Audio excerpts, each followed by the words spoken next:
नमस्कार दोस्तों, आज की इस वीडियो में हम एक खास टॉपिक के ऊपर चर्चा करने वाले हैं। दरअसल ये बात मुझे 2-3 लोगों ने कमेंट बॉक्स के माध्यम से पूछा है कि आप सब आत्मज्ञान के बारे में बात करते हो तो उससे फायदा क्या है। एक आत्मज्ञान प्राप्त किया हुआ व्यक्ति संसार को कैसा दिखता है। मतलब ये भाई कहना चाहते हैं कि जिसे बोध हो चुका है उसको ये संसार कैसा दिखता है, वो किस तरह से अनुभव करता है। तो इसके विषय में आज की इस वीडियो में हम कुछ जानकारी प्राप्त करेंगे। तो आपसे निवेदन है कि इस वीडियो को एकदम शुरू से लेकर लास्ट तक देखते रहिए। ये वो विषय है जो लगभग हर कोई जानना तो चाहता है कि आत्मज्ञान प्राप्त करने के बाद क्या होता है वगैरह वगैरह। तो इस वीडियो को एकदम ध्यान पूर्वक देखते रहिए ताकि आपको उचित जानकारी प्राप्त हो सके। तो चलिए शुरू करते हैं आज का ये वीडियो। इस विषय को समझने के लिए हम अष्टावक्र गीता के एक सूत्र का उपयोग करेंगे ताकि हमें ये विषय आसानी से समझ में आ जाए। अष्टावक्र गीता में 10वें सूत्र में राजा जनक जी कहते हैं कि मुझसे उत्पन्न हुआ ये संसार आखिरकार मुझ में ही मिल जाता है। तो राजा जनक जी जो 10वें सूत्र में कह रहे हैं इसमें बहुत गहरा सच्चाई है, और इस सच्चाई को जब आप जान जाएंगे तो आपको बोध हो जाएगा कि आत्मज्ञानी को संसार कैसा दिखाई देता है, वो कैसा बोध कर पाता है, कैसा फील कर पाता है, उसकी समझ किस लेवल तक बढ़ती है। तो 10वें सूत्र में राजा जनक जी क्या कह रहे हैं कि मुझसे उत्पन्न हुआ ये संसार मुझ में ही विलीन हो जाता है। मतलब राजा जनक जी कह रहे हैं कि ये पूरा का पूरा संसार मुझसे ही उत्पन्न हुआ है और मुझ में ही विलीन हो रहा है। ये राजा जनक जी स्पष्ट देख पा रहे हैं। तो आगे राजा जनक जी आगे कहते हैं उसी 10वें सूत्र में कि जैसे एक जो घड़ा होता है, घड़ा जो मिट्टी का घड़ा आपने देखा होगा, वो जो घड़ा होता है वो मिट्टी से बना हुआ होता है। वो मिट्टी से बनने के कारण एक ना एक दिन तो उसका अंत समय आएगा, और जब वो घड़ा उठता है, जब खत्म होता है तो वो आखिरकार मिट्टी में ही मिल जाता है। जितना दिन उस घड़े का जीवन अवधि था उतना दिन तक तो वो इंसानों के उपयोग में आया, और जब उसका अंत समय आया तो वो किस में मिला, वो मिट्टी में ही मिल जाता है। फिर जनक जी कहते हैं कि जैसे एक कड़ा होता है, सोने का कंगन, तो सोने का कंगन जब तक उपयोग में आता है तब तक तो उससे उपयोग लिया जाता है। जब उसका अंत समय आता है, कभी ना कभी तो उस कंगन का अंत समय आएगा, तो वो सोने का कंगन आखिरकार लास्ट में सोने में ही मिल जाता है। समझ रहे ना। उसी प्रकार और कहते हैं कि जैसे समुद्र में जो लहर है वो लहर बना है समुद्र से, और जब लहर शांत होता है तो फिर आखिरकार मिल जाता है समुद्र में ही। तो यही राजा जनक जी कह रहे हैं कि मुझसे उत्पन्न हुआ ये संसार आखिरकार मुझ में उसी प्रकार मिल जाता है जैसे कड़ा सोने में, लहर जल में, घड़ा मिट्टी में। तो इस प्रकार से आपको थोड़ा समझना है और आपको और भी बातें अच्छी तरह से समझ में आएगी। दरअसल यहाँ राजा जनक जी कहना चाहते हैं कि स्रोत एक है। जो स्रोत है ना, जो सोर्स है वो एक है, वो अलग नहीं है। लेकिन उसी एक स्रोत की वजह से अलग अलग रूप लेने के कारण हमें ये संसार अलग अलग दिखाई देता है। समझ रहे ना। एक बार फिर से इस लाइन को समझिए कि देखो, जिसे आप सत्य कहते हो, जिसे आप परमात्मा कहते हो, या जिसे शाश्वत कह सकते हो, जो कभी नहीं बदलता, जो एक रस है, उसे आप स्रोत मान के चलिए। मानना क्या है, वो स्रोत ही है और वो एक है, ठीक है ना। तो वो स्रोत एक ही है और उसी स्रोत के बल पे अलग अलग रूप अस्तित्व में आ गए हैं, एग्जिस्टेंस में आ गए हैं, जिसके वजह से हम सब एक दूसरे को अपने से अलग अलग समझ रहे हैं। एक बार गौतम बुद्ध जी जब बोध होने के बाद वापस जब अपने राज्य कपिलवस्तु गए तो वहां उनका एक भाई था, चचेरा भाई, जिसका नाम देवदत्त था। उसका व्यवहार बहुत ही दुष्ट प्रवृत्ति का था। उसने जब गौतम बुद्ध जी को देखा तब उस गौतम बुद्ध जी से उसने पूछा, ओहो, इतने साल के बाद तुमने क्या पाया? ये खुरदरा वस्त्र, नंगे पांव और अपने जैसे भगोड़ों का साथ, यही पाया क्या? इस तरह से गौतम बुद्ध जी का मजाक उड़ा रहे थे। तब गौतम बुद्ध जी ने कहा कि मैंने पाया नहीं है, मैं तो खोने गया था। देवदत्त ने कहा, खोने गए थे? क्या खोने गए थे? तब गौतम बुद्ध जी ने कहा कि मैंने अहंकार खोया, मैंने क्रोध खोया, मैंने ईर्ष्या खोया। इस तरह से वो लिस्ट बताते चले गए। तो दरअसल यहाँ से भी हमें कुछ समझना चाहिए। जो मैंने अभी बात कहा ना कि स्रोत तो एक है, लेकिन अलग अलग रूप लेने की वजह से हमें यह संसार अलग अलग दिखाई पड़ता है। लेकिन जब जीव अपने मूल स्रोत तक पहुंचता है ना, आध्यात्मिक यात्रा करते करते जब अपने मूल स्रोत तक पहुंच जाता है, तब उसके साथ भी वही होता है जो गौतम बुद्ध जी के साथ हुआ। वो अपना पहचान खो देता है, अपना नाम खो देता है, अपना रूप खो देता है और अपना क्रोध, अहंकार, ईर्ष्या सब खो देता है। संतों की एक वाणी है जिसमें कहते हैं कि आए हो तुम कहां से, जाना तुम्हें कहां है, इतना बस विचार लो, हो गया भजन। तो ये जो वाणी है ना, इसमें भी एक गुप्त रहस्य छुपा हुआ है, इसे आपको समझना है। वाणी में कहा जा रहा है कि आए हो तुम कहां से, यानी कि तुम स्रोत से आए, और जाना तुम्हें कहां है, यानी कि तुम्हें आखिरकार स्रोत में ही जाना है। तो इतना विचारना है, वो स्रोत क्या है उसे हमें पहचानना है। उस स्रोत को आप परमात्मा कह सकते हो, सत्य कह सकते हो, यथार्थ कह सकते हो, परम कह सकते हो, जो नाम देना चाहो आप दे सकते हो। जो बोध वाला व्यक्ति होता है वो संसार को ऐसे देखता है कि जैसे संसार में जो कुछ भी अलग अलग दिखाई दे रहा है, वास्तव में कुछ भी अलग है ही नहीं। सबका स्रोत बिल्कुल एक ही है, बिल्कुल एक ही है। जैसे शरीर के तल पर अगर लोग समझते हैं कि हम शरीर हैं, तो शरीर के तल पर भी सभी 5 तत्व और 3 गुण से चलायमान है ना। अगर चेतना के तल पर देखा जाए कि लोग समझते हैं कि मैं चेतना हूं, तो आपकी चेतना और औरों की चेतना में कोई अंतर नहीं है। आपको क्रोध आता है तो औरों को भी क्रोध आता है, आप ईर्ष्या करते हो तो औरों भी ईर्ष्या करते हैं, आपके अंदर लालच है तो औरों के अंदर भी लालच है। तो इसी से पता चलता है कि चेतना के तल पे भी या किसी तल पे भी आपको आखिरकार यही पता चलेगा कि आप में और संसार में कोई अंतर नहीं है, एक ही है। इसका मतलब द्वैत कुछ है ही नहीं, सब कुछ अद्वैत है, मतलब पूरा का पूरा अस्तित्व एक ही है। एक छोटी सी कहानी सुनाना चाहूंगा। समुद्र के किनारे एक मछुआरा मछली पकड़ने के लिए गया, तो क्या देखता है कि एक मछली को कुछ जिज्ञासा हुई और वो अपनी जिज्ञासा शांत करने के लिए समुद्र के बाहर आया। बाहर देखा कि एक नमक का टुकड़ा भी समुद्र से बाहर निकल करके आ रहा था। नमक की जो गड़ी होती है ना, वो बाहर निकल के आया। तो नमक की गड़ी और मछली दोनों आपस में मिले और बातचीत करने लगे। मछली ने पूछा कि तुम कौन हो, तो नमक की गड़ी ने भी पूछा कि तुम कौन हो। दोनों इस तरह से आपस में बात कर रहे थे और दोनों की बहुत गहरी बातचीत हो गई, इतनी ज्यादा बातचीत हो गई कि दोनों आपस में लड़ने लगे। उन दोनों की बातचीत को मछुआरा एकदम ध्यान से सुन रहा था। आखिरकार मछुआरे ने लास्ट में उन्हें बताया कि देखो तुम लोग आपस में क्यों लड़ रहे हो, तुम लोग जहां से आए हो वापस रिवर्स मारो, रिटर्न जाओ, जहां से तुम आए हो वहां जाकर देखो क्या होता है। तो मछली की थोड़ी बात समझ में आई, वो वापस समुद्र में गया और जैसे जैसे समुद्र में वापस जा रहा था वैसे वैसे उसके अंदर एनर्जी और ज्यादा आ रही थी, क्योंकि जब तक वो समुद्र के बाहर थी उसको और ज्यादा तड़प लग रही थी, क्योंकि समुद्र के अंदर ही तो वो जीवित रह सकती है ना। तो वो जैसे ही समुद्र में गई वो जी उठी, मतलब उसमें प्राण आ गया कस के। तो अब नमक की गड़ी जो है वो भी जब समुद्र के अंदर गई तो जैसे जैसे आगे बढ़ते गई वो समुद्र में ही विलीन हो गई, मतलब नमक ही समुद्र बन गई। तो यही से समझ में आता है कि आए हो तुम कहां से, जाना तुम्हें कहां है, मतलब तुम जिस स्रोत से आए हो आखिरकार तुम्हें उसी स्रोत में जाना है, तभी आपको परम शांति मिलेगी।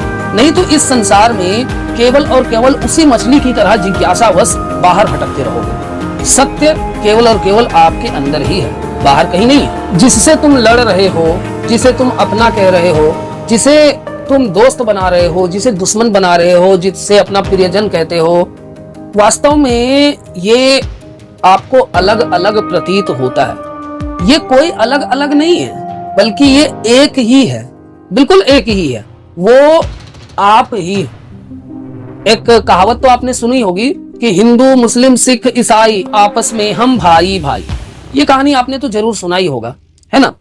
तो देखो मैं आपसे कहना चाहूंगा कि हिंदू, मुस्लिम, सिख, ईसाई ये आपस में भाई भाई नहीं है, बल्कि ये आपस में एक ही है। एक मतलब हिंदू, मुस्लिम, सिख, ईसाई ये कोई अलग नहीं है, वो एक ही है। हमने जाति के नाम पर इनको अलग कर दिया, रूप के नाम पर अलग कर देते हैं, संस्कार के नाम पर अलग कर देते हैं, लेकिन ये कुछ अलग नहीं है, बल्कि एक ही है। एक पेड़ को देखो, एक पेड़ में क्या क्या होता है। पेड़ में डाली, फूल, पत्ते, फल इत्यादि वगैरह होते हैं, कांटे या जो कुछ भी पेड़ में आपको दिखाई देता है। तो इमेजिन कीजिए कि अगर पेड़ के डाली, पत्ते, फूल, फल, कांटे सब आपस में अगर लड़ने लग जाए और कहने लग जाए कि मैं तुमसे श्रेष्ठ हूँ, तुम तो कांटा हो, तुम तो चुभाते हो। फूल कहने लग जाए कि नहीं नहीं मैं श्रेष्ठ हूँ, मैं खुशबू देता हूँ। फल कहने लग जाए कि नहीं नहीं मैं श्रेष्ठ हूँ, मैं तो पेट भरता हूँ लोगों का। इस तरह से अगर सब आपस में ही लड़ने लग जाए तो आप क्या कहोगे? तो अगर मान के चलिए वहां कोई समझदार बीज जो कोई बीज है एक, वो समझदार है मान के चलिए, वो उन सबको अगर समझाए कि तुम सब मुझसे ही उत्पन्न हुए हो और मुझ में ही विलीन हो जाओगे, ये थोड़ा सुनने में अटपटा लगेगा ना, लेकिन सत्य यही है। वो सब कुछ पूरा का पूरा पेड़ उसी बीज से तो उत्पन्न हुआ है ना, और एक दिन जब वो विलीन हो जाएगा तो उसी बीज में ही मिल जाएगा। तो इस बात को समझने का प्रयास करिए। इस बात को जब आप समझ जाएंगे तब आपको गहरी बात समझ में आएगी। तो एक उदाहरण और मैं आपको देना चाहूंगा। जैसे कुछ घर में छोटे छोटे बच्चे आपस में लड़ते हैं, किसी भी कारण से लड़ते होंगे। जैसे मान के चलिए कुछ पकवान की वजह से जैसे आपने अपने घर में कुछ पकवान बनाया है, जैसे समोसा बनाया, छोले भटूरे बनाया, या मैदा के जो आजकल बहुत सारे जो पकवान होते हैं, मोमोज वगैरह, जो भी मैदा के आजकल ज्यादातर आपको आजकल के समय में जो फास्ट फूड देखने को मिलेंगे वो मैदा के ही बने हुए होते हैं। ज्यादातर मोस्टली जो फास्ट फूड आपको देखने को मिलेंगे ना, वो मैदा के ही बने हुए होते हैं, जैसे चाउमीन हो गए या जो कुछ भी। तो मान के चलिए आपने अपने घर में मैदा का 4-5 पकवान बना लिए अपने बच्चों के लिए। अब बच्चे आपस में लड़ने लग जाए कि नहीं मुझे वो खाना है, मुझे ये खाना है, कुछ भी, जैसे एक कल्पना करिए, इमेजिन करिए। लेकिन यहाँ पर सत्य क्या है? सत्य तो यही है ना कि वो सारे के सारे पकवान देखने में तो अलग अलग दिखाई दे रहे हैं। कोई समोसा दिख रहा है, कोई मठरी दिखाई दे रहा है, कोई छोला भटूरा दिखाई दे रहा है, तो कोई चाउमीन दिखाई दे रहा है, कोई मोमोज दिखाई दे रहा है। इस तरह से देखने में तो अलग अलग दिखाई दे रहे हैं, लेकिन क्या वो वास्तव में अलग है? एकदम सूक्ष्म तल पर देखा जाए तो क्या वो वास्तव में अलग है? तो नहीं, वो वास्तव में अलग नहीं है, बल्कि वो सब के सब मैदा ही है। लेकिन अलग अलग आकार लेने के कारण, अलग अलग रूप लेने के कारण वो अलग अलग दिख रहे हैं। अलग अलग है नहीं, अलग अलग दिख रहे हैं। एक कहावत तो आपने सुना होगा कि कभी कभी ऐसा होता है कि जो दिख रहा है वो हमेशा सच नहीं होता है। तो वही बात है कि वास्तव में ये संसार हमें जैसा दिखाई देता है ना, असलियत में वैसा है नहीं। लेकिन हमारे पास वो दृष्टि नहीं है कि संसार जैसा है वैसा हम संसार को देख सके। वो दृष्टि हमारे पास नहीं है। तो वो दृष्टि कैसे आएगी? वो दृष्टि आती है ज्ञान से। समझ रहे ना? इसीलिए ज्ञान योग को सर्वश्रेष्ठ कहा गया है। सभी योग से ज्यादा मूल्यवान, ज्यादा जो कीमत दिया गया है वो ज्ञान योग को दिया गया है। क्योंकि ज्ञान योग से आपका वो चक्षु खुल जाता है जिससे आप वो देख पाते हो जो जैसा है। मतलब जो जैसा है उसको आप एक्यूरेट वैसा ही देख पाते हो, कुछ लाग लपेट नहीं होता है। जैसे अभी लाग लपेट क्या हो रहा है कि जैसे रोड में मान के चलिए रास्ते में कोई सुंदर युवती जा रही है और आपने उसको देखा, तो अब देखो स्त्री जैसी है वैसी आपको नहीं दिखेगी। उसमें आपको क्या दिखेगा? उसमें आपको काम वासना दिखाई देगा, और भी बहुत कुछ दिखाई दे सकता है। ये मैं एक उदाहरण दे रहा हूँ। लेकिन हो सकता है वो जो स्त्री है वो कहीं का कोई ऑफिसर हो या कुछ समाज सेवा का कोई कार्यकर्मी या कोई कर्मचारी हो। समझ रहे ना? तो वहां आपको स्त्री के अंदर स्त्री नहीं दिखाई दिया, कुछ और दिखाई दिया। क्यों दिखाई दिया? ये समाज के द्वारा आपके अंदर जो संस्कार डाले गए हैं ना, उसी संस्कार के वजह से, जिसके बारे में मैंने पिछले वीडियो में भी बताया था। आप चाहें तो मेरे उस पिछले वीडियो को चेकआउट करके देख सकते हैं और समझ सकते हैं। बता रहा था कि अलग अलग दिखाई देने का मतलब ये नहीं है कि चीजें अलग अलग होंगी। जैसे उदाहरण के लिए आपके घर में बर्तन है, ठीक है, तो अगर कलछी कहने लगे कि मैं तो ज्यादा मूल्यवान हूं, अगर मैं नहीं रहूं तो सब्जी ही नहीं बनेगा। कढ़ाई कहने लगे कि नहीं नहीं तुम क्या मूल्यवान हो, तुम तो केवल चलाने का काम आते हो, अगर मैं नहीं रहा तो सब्जी डालेगा किसने। इस तरह से सब आपस में ही अगर लड़ने लगे तो ये उनकी बेवकूफी होगी। दरअसल यहाँ पर उन सभी का मूल स्रोत एक ही है, और वो है धातु। चाहे एल्युमिनियम का धातु कह लो या स्टील का धातु कह लो या लोहे का कह लो, वो स्रोत एक ही है। उसी एक स्रोत से वो सारा का सारा बर्तन आपस में अलग अलग दिख रहे हैं और लड़ रहे हैं। जब उन्हें पता चल जाए कि हम सब आपस में एक ही हैं, तो वो कभी नहीं लड़ेगा। एक मसाले का उदाहरण लेते हैं कि जैसे घर में आप सब्जी बनाते हो, तो अगर अलग अलग प्रकार के मसाला आपस में ये डिस्कस करे कि नमक अगर कहे कि अगर मैं सब्जी में ना जाऊं ना तो सब्जी का सारा स्वाद ही खत्म हो जाए, तो इस अहंकार में अगर मिर्च कहने लग जाए कि अगर मैं सब्जी में ना जाऊं ना तो सब्जी बिल्कुल भी तीखा नहीं होगा और वो बेस्वाद हो जाएगा। अगर लहसुन कहने लगे, प्याज कहने लगे, इस तरह से अगर सभी मसाले आपस में कहने लग जाए कि मेरे बिना तो सब्जी का कोई अस्तित्व ही नहीं है, तो ये सब आपस में लड़ रहे हैं अपना अलग अस्तित्व के कारण, अपने अहंकार के कारण कि मैं अलग से कोई हस्ती हूं। इसी वजह से ये मैं एक काल्पनिक कहानी बता रहा हूं आपके समझने के लिए, एक काल्पनिक बात है, इसे आप केवल अपने बोध के लिए समझिए। कोई सब्जी बात नहीं करती है, मैं केवल आपको समझाने के लिए कह रहा हूं। तो अगर इन मसालों को बोध हो जाए कि मैं एक दूसरे से लड़ रहा हूं, दरअसल असलियत में हमारा मूल स्रोत एक ही है, हम सब आपस में एक ही हैं, तो वो सभी मसाले आपस में लड़ेंगे क्या? बिल्कुल नहीं लड़ेंगे। तो यही मैं कहना चाह रहा हूं कि इस पूरे संसार में, पूरे प्रकृति में जो कुछ भी आपको दिखाई दे रहा है, जो कुछ भी आपको अलग अलग दिखाई दे रहा है, वास्तव में कुछ भी अलग नहीं है, सब एक ही है। पूरा का पूरा प्रकृति और आप एक ही हो। इसीलिए अष्टावक्र गीता में राजा जनक जी 10वें सूत्र में कह रहे हैं कि ये पूरा का पूरा संसार मुझसे ही उत्पन्न हो रहा है और मुझ में ही विलीन हो रहा है। ठीक उसी प्रकार जैसे कड़ा कंगन से उत्पन्न हो, कड़ा सोने से उत्पन्न हो रहा है, सोने में ही विलीन हो रहा है। लहर समुद्र से उत्पन्न हो रहा है, समुद्र में ही विलीन हो रहा है। घड़ा मिट्टी से ही उत्पन्न हो रहा है, मिट्टी में ही विलीन हो रहा है। तो यहाँ पर जो राजा जनक जी हमें समझा रहे हैं, उस बात को एकदम ध्यान पूर्वक समझने का प्रयास करिए कि तुम अपने दुश्मन से दुश्मनी कर रहे हो, या किसी व्यक्ति से ईर्ष्या कर रहे हो, या तुम्हें किसी खास व्यक्ति के ऊपर क्रोध आता है, या तुम किसी खास व्यक्ति से बहुत ज्यादा प्रेम करते हो, या कुछ भी हो सकता है।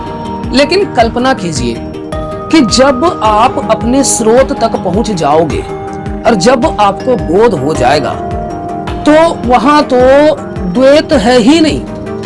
द्वैत हम बना करके बैठे हैं। द्वैत मतलब क्या? थोड़ा सा पिछले वीडियो में वैसे मैंने बताया, लेकिन फिर भी आप समझ लीजिए कि जैसे अच्छा और बुरा, यहाँ पर दो है, एक अच्छा और एक बुरा, तो हमने द्वैत बना लिया। लेकिन मान के चलिए संसार में अच्छा नाम का कोई चीज रहा ही नहीं, तो ये बुरा का कोई अस्तित्व होगा क्या? बुरा तो बस बुरा है। और ठीक इसके विपरीत, अगर अच्छा नहीं रहा, बुरा नहीं रहा, तो अच्छा का भी कोई अस्तित्व नहीं होगा। ऊपर नीचे का मैंने बताया था कि अगर नीचे नहीं है तो ऊपर का कोई अस्तित्व नहीं। या आदमी औरत का मैंने बताया कि संसार में अगर आदमी नहीं रहेगा तो औरत का कोई अस्तित्व नहीं रहेगा, या औरत नहीं रहेगा तो आदमी का कोई अस्तित्व नहीं रहेगा। काला गोरा का मैंने उदाहरण दिया कि संसार में अगर काला व्यक्ति नहीं रहेगा तो गोरा व्यक्ति का कोई अस्तित्व नहीं रहेगा, गोरा व्यक्ति नहीं रहेगा तो काला का कोई अस्तित्व नहीं रहेगा। यानी सब चीज अपने अस्तित्व में होने के लिए एक दूसरे के ऊपर निर्भर कर रहे हैं। समझ में आ जाता है कि संसार में वास्तव में द्वैत नाम का कोई चीज नहीं है, अद्वैत ही है।